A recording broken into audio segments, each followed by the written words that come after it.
Hi friends, welcome back to my YouTube channel. അപ്പോൾ ഇന്നത്തെ നമ്മുടെ വീഡിയോ സോയാബീൻ വെച്ചിട്ടൊരു റോസ്റ്റാണ്. അപ്പോൾ നമുക്കത് എങ്ങനെ ഉണ്ടാക്കുന്ന നോക്കിയാലോ. നല്ല ടേസ്റ്റായിട്ട് നമുക്ക് ചോറിൻ്റെ ചപ്പാത്തിയുടെ ഒക്കെ കൂടെ കഴിക്കാൻ പറ്റുന്ന നല്ലൊരു റോസ്റ്റാണ്. നമുക്കത് എങ്ങനെ ഉണ്ടാക്കുന്ന നോക്കാം. അപ്പം ആദ്യത്തിനായിട്ട് നമുക്ക് സോയാബീൻ ഒന്ന് കുതിർക്കാൻ വെക്കാം. ഞാനിവിടെ 1.5 കപ്പ് സോയാബീനാണ് എടുത്തിട്ടുള്ളത്. നിങ്ങൾക്ക് വലുതോ ചെറുതോ ഏത് വേണമെങ്കിലും എടുക്കാം. ഞാൻ ഇവിടെ ചെറുതാണ് എടുത്തിട്ടുള്ളത്. നമുക്കതിലേക്ക് തിളച്ച വെള്ളം ഒഴിച്ചു കൊടുക്കാം. നല്ല ചൂടുള്ളതായാലും കുഴപ്പമില്ല. അതൊഴിച്ച് നമുക്കൊന്ന് മൂടി വെക്കാം. ഒരു 15-20 മിനിറ്റ് ഒന്ന് മൂടി വെക്കാം. ഇനി ഒരു 15 മിനിറ്റിനൊക്കെ ശേഷം നമുക്കതൊന്ന് തുറന്ന് വെള്ളം ഒന്ന് പിഴിഞ്ഞെടുക്കാം. അതിന് മുന്നേ നമുക്കത് 2-4 പ്രാവശ്യം ഒന്ന് കഴുകിയെടുക്കാം. ഞാനിത് നിങ്ങൾക്ക് കാണിക്കാൻ വേണ്ടിയിട്ടാണ് പിഴിഞ്ഞെടുക്കുന്നത് കാണിക്കുന്നത്. അതിൻ്റെ മുന്നേ ഒരു 2-3 പ്രാവശ്യം ഒന്ന് കഴുകിയെടുക്കാം. നമുക്കത് വേറൊരു പാത്രത്തിലേക്ക് ഇട്ട് കൊടുക്കാം.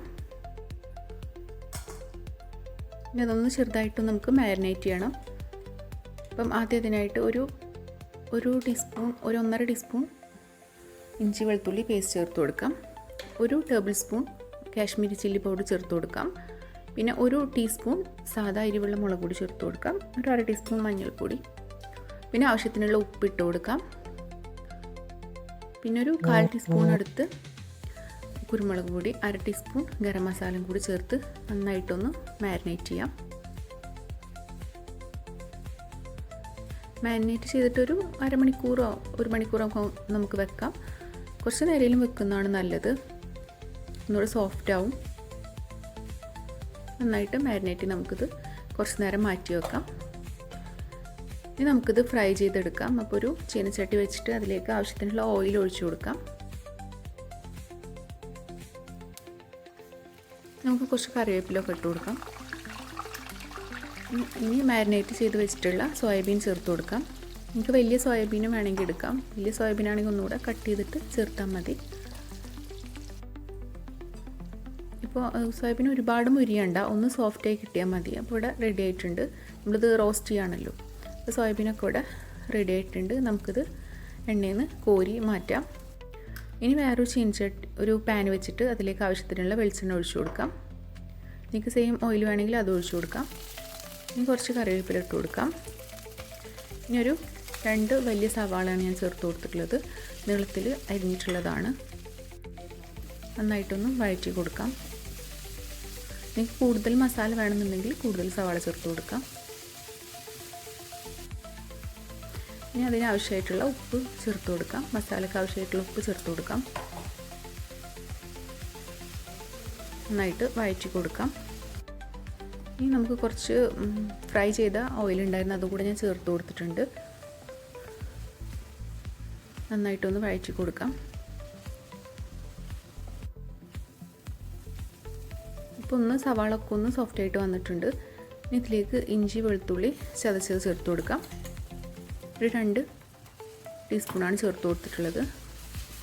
അത് നന്നായിട്ടൊന്ന് വഴറ്റി കൊടുക്കാം. അതിൻ്റെ ഒരു പച്ചമണമൊക്കെ മാറുന്നത് വരെ നന്നായിട്ടൊന്ന് വഴറ്റി കൊടുക്കാം. ഇനി തക്കാളി ചേർത്ത് കൊടുക്കാം. 2 മീഡിയം സൈസ് തക്കാളിയാണ് ഞാൻ ചേർത്ത് കൊടുക്കുന്നത്. അത് കൂട്ടിയിട്ട് തക്കാളി ഒന്ന് ഉടയുന്നത് വരെ ഒന്ന് വഴറ്റി കൊടുക്കാം. ഒന്ന് മൂടി വെച്ചാൽ മതി. അപ്പോൾ തക്കാളി പെട്ടെന്നൊന്ന് ഉടഞ്ഞു കിട്ടും.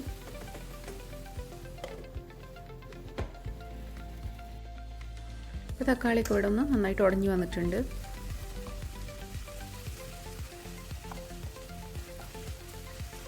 ഇനി അതിലേക്ക് നമുക്ക് പൊടികളൊക്കെ ഒന്ന് ചേർത്ത് കൊടുക്കാം. ഒരു 1/2 ടീസ്പൂൺ മഞ്ഞൾപ്പൊടി ചേർത്ത് കൊടുക്കാം. ഒരു ടീസ്പൂൺ മുളക് പൊടി, പെരുവെള്ളമാണ് ഞാൻ ചേർത്ത് കൊടുത്തിട്ടുള്ളത്. പിന്നെ ഒരു ടീസ്പൂൺ തന്നെ മല്ലിപ്പൊടി ചേർത്ത് കൊടുക്കാം. മല്ലിപ്പൊടി ഓപ്ഷനിലാണ്, ചേർത്ത് കൊടുത്തില്ലെങ്കിലും കുഴപ്പമൊന്നുമില്ല. ഇനി ഒരു 1/2 ടീസ്പൂൺ കുരുമുളക് പൊടി ചേർത്ത് കൊടുക്കാം. എല്ലാം ഇട്ടിട്ട് പെട്ടെന്ന് തന്നെ വഴറ്റിയെടുക്കാം, അല്ലെങ്കിൽ ഇത് കരിഞ്ഞു പോവും.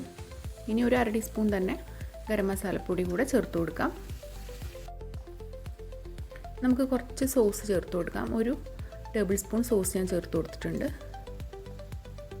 പിന്നെ ഒരു ടീസ്പൂൺ സോയ സോസും, ഒരു ടേബിൾ സ്പൂൺ ടൊമാറ്റോ സോസും അല്ലെങ്കിൽ കെച്ചപ്പും, ഒരു ടീസ്പൂൺ സോയ സോസും ചേർത്തിട്ടുണ്ട്. അതും ഓപ്ഷനിലാണ്. സോസിൻ്റെ ഒരു ഫ്ലേവർ ഇഷ്ടമുണ്ടെങ്കിൽ നിങ്ങൾക്ക് ചേർക്കാം, അല്ലെങ്കിൽ ഇത് നമുക്ക് ഒഴിവാക്കാം. പിന്നെ ഞാനൊരു ചെറിയൊരു ക്യാപ്സിക്കത്തിൻ്റെ ഒരു പകുതി ഭാഗം ചേർത്ത് കൊടുത്തിട്ടുണ്ട്. ക്യാപ്സിക്കൊക്കെ കടിക്കാൻ ഇഷ്ടമുള്ളവർക്ക് ഇത് നല്ല രസമായിരിക്കും ചേർത്ത് കൊടുത്തിട്ടുണ്ടെങ്കിൽ. ഇതൊന്നും ഇല്ലെങ്കിലും കുഴപ്പമൊന്നുമില്ല. പിന്നെ കുറച്ച് മല്ലിയിലയും ചേർത്ത് കൊടുക്കാം. പിന്നെ നമുക്ക് ഫ്രൈ ചെയ്ത് വെച്ചിട്ടുള്ള സോയാബീനും കൂടെ ചേർത്ത് കൊടുക്കാം. നന്നായിട്ട് മിക്സ് ചെയ്തെടുക്കാം. സോയാബീനും ആ മസാലയെല്ലാം കൂടി നന്നായിട്ടൊന്ന് പിടിക്കുന്ന ഒരു രീതിക്ക് നമുക്ക് മിക്സ് ചെയ്തെടുക്കാം. കുറച്ച് മല്ലിയില കൂടെ ഇട്ട് കൊടുക്കാം. ഈ സോസൊന്നും ചേർത്തിട്ടില്ലെങ്കിലും കുഴപ്പമൊന്നുമില്ല കേട്ടോ, ക്യാപ്സിക്കൊന്നും. അത് ചേർക്കുമ്പോൾ ഒന്നുകൂടെ ഒരു ടേസ്റ്റ് ആണെന്ന് മാത്രം. അത് ഇഷ്ടമില്ലാത്തവർക്ക് അത് ഒഴിവാക്കാം. സോസിൻ്റെ ടേസ്റ്റ് എല്ലാത്തിലും ചിലർക്ക് ഇഷ്ടമുണ്ടാവില്ല. അപ്പോൾ നമ്മുടെ ഇതെല്ലാം ഇട്ടിട്ട് നന്നായിട്ട് ഒരു മിനിറ്റൊക്കെ ഒന്ന് മൂടി വെക്കാം. അപ്പോൾ അതിൽ നിന്ന് എണ്ണയൊക്കെ അങ്ങനെ തെളിഞ്ഞ് വരുന്നുണ്ട്. അപ്പോൾ നമ്മുടെ റോസ്റ്റ് ഇവിടെ റെഡി ആയിട്ടുണ്ട്. ഇത് നല്ല ടേസ്റ്റാണ്. ചോറിലേക്കാണെങ്കിലും ചപ്പാത്തിയിലേക്കാണെങ്കിലും നമുക്കിത് കഴിക്കാവുന്നതാണ്. സോയാബീൻ ഫ്രൈ ചെയ്തിട്ട് എപ്പോഴും കഴിക്കുന്നതിനൊരു വ്യത്യാസമായിട്ട് റോസ്റ്റൊക്കെ ചെയ്തിട്ട് കഴിക്കാം. മസാല ഒക്കെ ആയിട്ട് കഴിക്കുമ്പോൾ ഒന്നുകൂടി ടേസ്റ്റാണ്.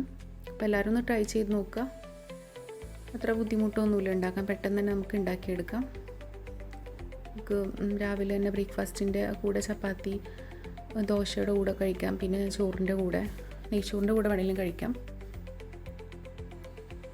അപ്പോൾ എല്ലാവരും ഒന്ന് ട്രൈ ചെയ്ത് നോക്കുക. വീഡിയോ ഇഷ്ടപ്പെട്ടിട്ടുണ്ടെങ്കിൽ സബ്സ്ക്രൈബ് ചെയ്യുക, സപ്പോർട്ട് ചെയ്യുക. പുതിയൊരു വീഡിയോ ആയിട്ട് വരാം.